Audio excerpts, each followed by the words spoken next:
Good afternoon or good morning, everybody. I'm glad to be presenting this year at the Sulphur Conference the successful startup of the first revamped Sulphur Recovery Unit featuring the Siirtec Nigi SplitOxy technology. It all started last year in Houston when we presented the SplitOxy scheme for high-level oxygen enrichment in CLAUS units. We presented its features and its application for the revamp of an existing Sulphur Recovery Unit in South America. We discussed on the design of the new components as we had just completed the supply of the new thermal reactor package, and back then I promised to come back to you with the results of the startup. So here we are. And in case you missed it, please do check on last year's presentation and wait for the November-December issue of Sulphur magazine, where you will find our article including the content of this presentation.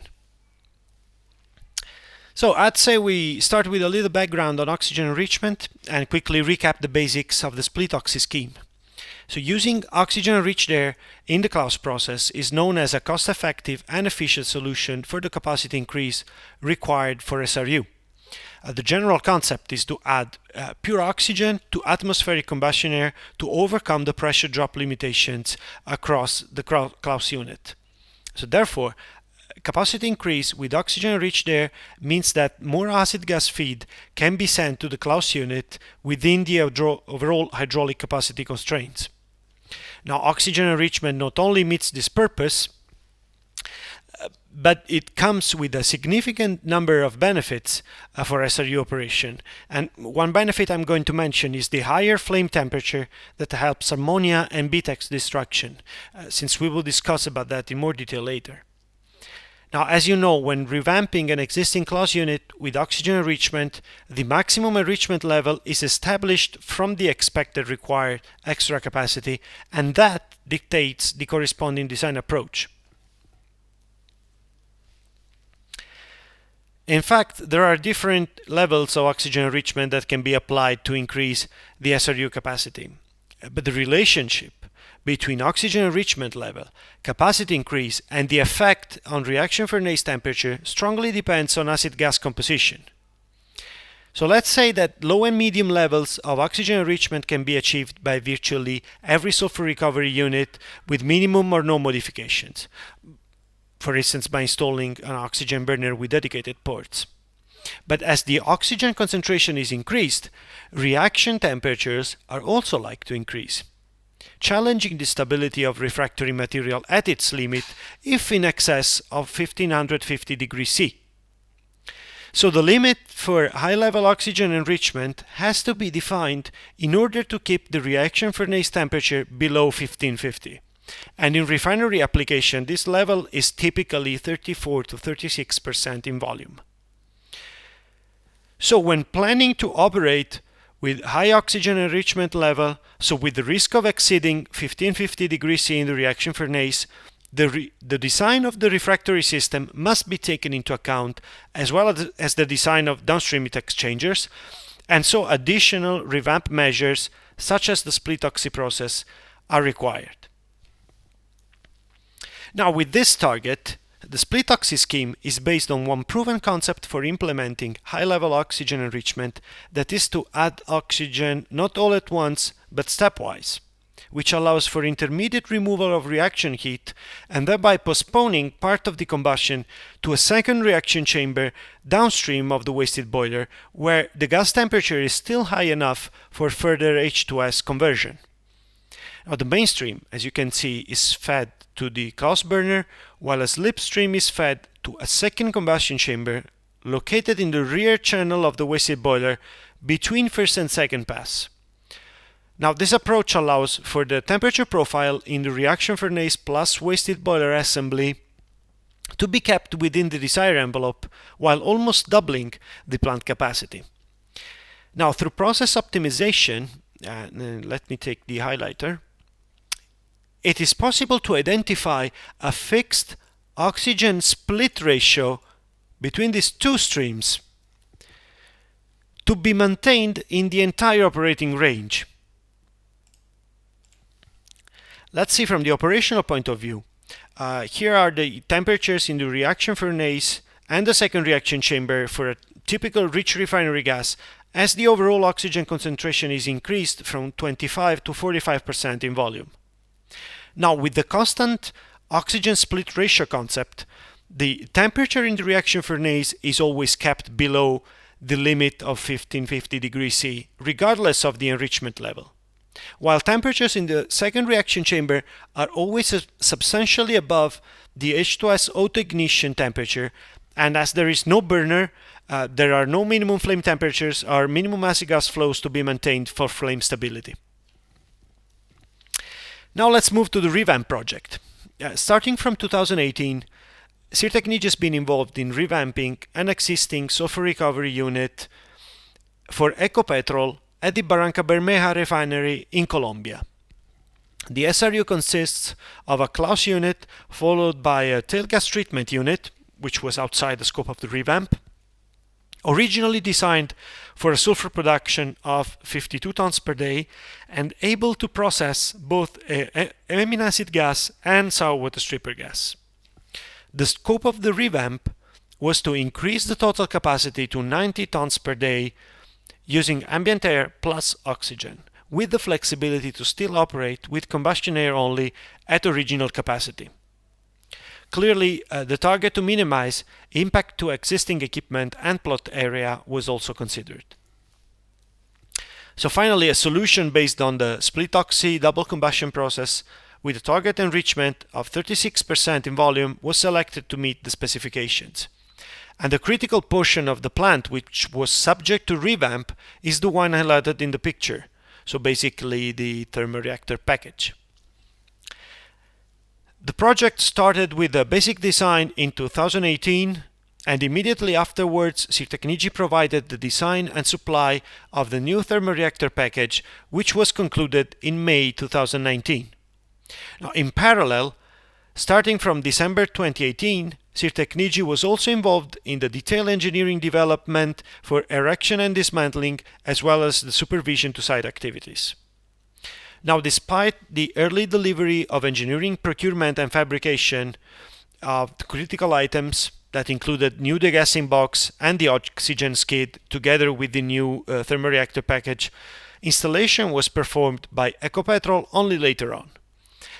This was first in order to wait for the plant turnaround and then further delayed due to COVID-19 outbreak. Now, as you can see, the unit was successfully started up in August 2020 and has been continuously operating using oxygen since then. Now let me indulge for a minute on the main features of the new thermoreactor package, so the burner, reaction furnace and wasted boiler. There's the new advanced Siirtec Nigi oxygen enrichment burner, which is the evolution of the oxygen burner for CLAUS units developed in the early 2000s. Then there's the new reaction furnace, which is a conventional 2 zones thermoreactor with internal gas distributor and quite similar to the original unit. And last, the new wasted boiler, which is a 5 passes smoke tube boiler with intermediate oxygen injection specific for the SplitOxy process, where the rear channel between first and second pass, clearly visible in this picture, is designed to become the second reaction chamber. Okay, let's get into the details of the startup phase. So based on the agreed schedule, both installation and commissioning were supposed to take place during plant turnaround, and the initial schedule was February-March 2020. In this period, Siirtec Nigi's scope of assistance to client was supposed to include operators training, supervision to installation and dismantling, and the technical assistance to pre-commissioning, commissioning and startup. But while training sessions were held on schedule on February 2020 at Ecopetrol premises in Colombia, the supervision of dismantling and erection was only partially executed at site, as the activities following COVID-19 outbreak came to a sudden slowdown. So the global pandemic situation, the Colombian safety rules and relevant travel restrictions made it clear that a new approach to site assistance had to be developed. And this is what we planned. So installation and pre-commissioning had to be conducted by Ecopetrol at site on April-June 2020, as they actually did, and with our support on demand. And then the startup activities at site were planned to be carried out by the refinery personnel, but with Siirtec Nigi's remote live assistance on daily basis starting at the end of July 2020. So at first, Siirtec Nigi passed on the technical knowledge for the Ecopetrol's team to safely and properly handle the remaining site works. So we prepared full step-by-step procedures for commissioning and startup on critical equipment, such as the thermoreactor package, the gas in box, and oxygen supplies kit, in order to draw a client's team attention on relevant operating and safety issues. Then two key persons were appointed to be involved in the startup phase of the SRU, one Siirtec Nigi process specialist located in Milan, and one Ecopetrol's focal point for SRU startup located in Barranca Bermeja. Of course, due to difference in time zones between Italy and Colombia, a schedule for meetings, communications, and daily remote assistance was adapted to engage the two teams. It all happened through an online communication channel that was set to organize the daily calls, briefing on site activities, and updates about project schedule. Now, through this channel, the DCS historical trends of process variables, gas compositions, and any other data were promptly made available to Siirtec Nigi specialists. So this is briefly the sequence of events for the SRU startup, with a planned duration of the remote live assistance of approximately 16 days. Operation started on July 26th, and the first phase, which was the dry out, was accomplished by burning fuel gas in the reaction furnace burner with excess combustion air as required to remove any moisture contained in the refractory after installation. Now, it is important to observe that the SplitOxy scheme features the unique challenge to perform a dry out on second reaction chamber refractory. So during the procedure, while following the reaction furnace refractory dry out curve as provided by the manufacturer, second reaction chamber temperature follows the reaction furnace temperature based on wasted boiler first pass heat exchange performances. So in this phase, it is critical to measure the external skin temperature of the wasted boiler rear channel, that's where the second reaction chamber is located, to make sure that water has completely evaporated from the castable refractory, which would otherwise easily be compromised when put in operation. Second step, they proceeded with the acid gas cut-in from control room, and once in stable condition, a portion of the amine acid gas was routed to the reaction furnace second zone as required to reach an operating temperature suitable for treating sour water stripper gas. But almost immediately, we suspected some different acid gas composition compared to the design. In fact, despite high acid gas bypass flow to the second zone of reaction furnace, around 30%, the temperature in the first zone of the thermoreactor could not reach values higher than 1190 degrees C against a target temperature of 1250. As Ecopetrol's team at site confirmed it, acid gas feed to the unit had a lower H2S concentration than the one specified for the design. In fact, the acid gas feed to the SRU was a blend of different acid gases from two amine regeneration units, one of them delivering a nice 91% volume H2S rich acid gas, and the second one only a 67% H2S gas. So they estimated an actual H2S concentration of about 75% in volume in the feed gas against the 92% design figures. But the leaner acid gas composition had a greater amount of CO2 and water, which resulted in low reaction temperatures. This effect could not be just compensated by adjusting the acid gas flow rate to the reaction furnace second zone, and it required oxygen enrichment operation. This is an ordinary matter for CLAUS units. Nevertheless, it is worth mentioning here, since this brings in additional considerations when dealing with the SplitOxy scheme that will be discussed in more detail in the next slides. Okay, it was then decided to proceed with the oxygen cut-in, and in principle, oxygen cut-in is intended to be performed when the plant is operating with the combustion air near to its maximum hydraulic limit and with a minimum oxygen flow rate in order to ensure a smooth transition. So following Siirtec Nigi indication, oxygen cut-in was performed starting with a calculated initial overall enrichment of about 33% in volume, and then increased to the nominal value of 36% after stabilization. As expected, the oxygen cut-in caused an increase in reaction furnace temperature to 1250 degrees C in about 30 minutes. Now I know that this is a modest temperature increase, but clearly it is consistent with the SplitOxy scheme behavior.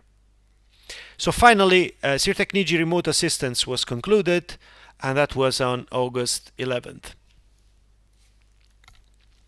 Okay, before moving to the topic I anticipated on lean acid gas feeds in the SplitOxy, I would like to show you two cases for troubleshooting. First one, during revamp engineering, high temperature alarm set points in the first catalytic reactor were slightly increased compared to the original design in order to take into account the new oxygen enrichment conditions, so less inerts in the process gas compared to combustion air operation. But after oxygen cut-in, high temperature spots rapidly exceeding the new alarm values were observed inside the catalytic bed, while the reactor outlet temperature was still in line with the calculated heat and material balance data. So this was essentially due to the high activity of the newly loaded fresh catalyst, and it is generally not an issue as long as reactor outlet temperature is still kept below alarm value. The catalytic reactors are internally lined, so shell temperature is always lower than the design. So finally, alarm set points for the thermocouple inside the first catalytic bed were safely increased up to 346 degrees C. Okay, second one. During operation with oxygen enrichment, it was also observed a high instability of the air demand analyzer readout due to fluctuations of SWS gas flow. Now these fluctuations, as you can see in the DCS trend, were about 30% in amplitude on design flow and every 30 minutes. So this caused significant H2S-SO2 imbalance, leading to cyclic SO2 excess in the tail gas. Now, operating a CLAUS unit with SO2 excess is known to be detrimental for the equipment downstream of the thermoreactor package, as SO2 conversion to SO3 might cause corrosion phenomena in the cold parts of the plant, like condenser's outlet. So it was strongly recommended to adjust upstream process in order to make SWS feed as stable as possible and keep the SRU automatic combustion control.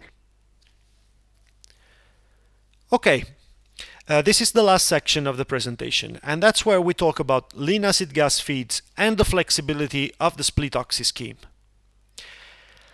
H2S lean acid gases, as the one used for the startup of the SRU in Barranca Bermeja refinery, do not allow reaching proper temperature for ammonia destruction when treating SWS gas with combustion air only. Operating a CLAUS unit in these conditions can be very bad for the downstream equipment, since non-destroyed ammonia may form deposits of salts at cold spots. But in the SplitOxy scheme, as we said at the beginning, the overall oxygen enrichment and the oxygen split ratio between burner and second reaction chamber are carefully defined in order to enable the unit capacity increase while limiting the reaction furnace temperature at reasonable values. So this goes really in the opposite direction compared to the target of getting more temperature in the reaction furnace. Now, despite being designed with this target, the process still offers the flexibility to adjust the operating parameters when facing an unexpected reduction in H2S content from acid gas feed. But in order to understand that, we must look at the temperature trends in both reaction furnace and second reaction chamber at different oxygen enrichment levels and split ratios. So these are the temperature trends in the reaction furnace on the left-hand side and the second reaction chamber on the right-hand side, with the overall enrichment level as we saw it in one of the first slides. But here we also see different curves at decreasing oxygen split ratio, that's the direction of the arrow, to second reaction chamber. Now, as we already know, once we fix the oxygen split ratio to the second reaction chamber, so say we move on this line, if we move the overall enrichment level in the SplitOxy scheme, there is minimum impact on reaction furnace temperature. And that's the target of this scheme.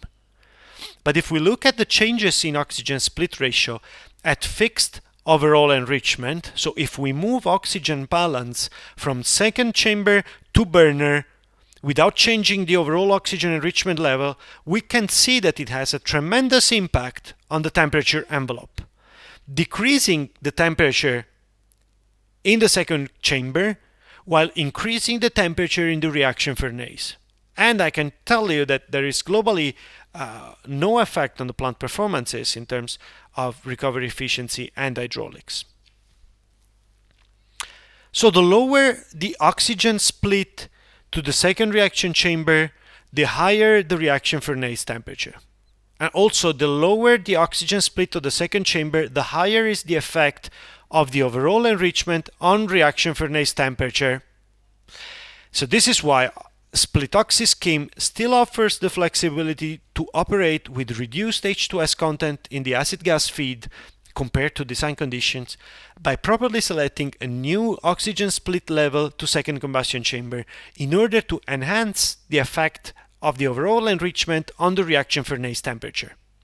It goes without saying that a similar approach can be used when the acid gas feed is richer in H2S than expected.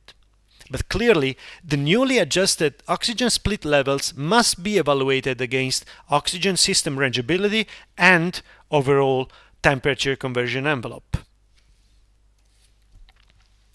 So in conclusion, among oxygen enrichment technologies, we showed that the SplitOxy allows designing a CLAUS plant for high-level enrichment without the risk of high temperature in the reaction furnace and adding operational advantages such as the simple operating control thanks to the embedded fixed oxygen split ratio. This scheme, developed by Siirtec Nigi, has been recently installed to revamp an existing SRU in Colombia, achieving an increased sulfur production from 52 to 90 tons per day. The revamp project demonstrated the minimum impacts on unit layout and the potential for quick deployment. The unit was successfully installed and started up just a few months ago, even in the difficult time of COVID outbreak, thanks to the possibility of remote assistance. And additionally, we just proved that the scheme offers the flexibility to cope with acid gas compositions different from the design, simply by identifying a new set of operating parameters. So the SplitOxy technology sets also an opportunity for new SRU designs. Last, just to let you know, a SplitOxy unit has also been recently designed and supplied for another refinery here in Italy, and this was successfully started up in June 2020. Okay, so that's the end of my presentation. Thank you very much for having joined the session. I hope you enjoyed it, and I would be happy to answer any of your questions. Thank you once again, and goodbye.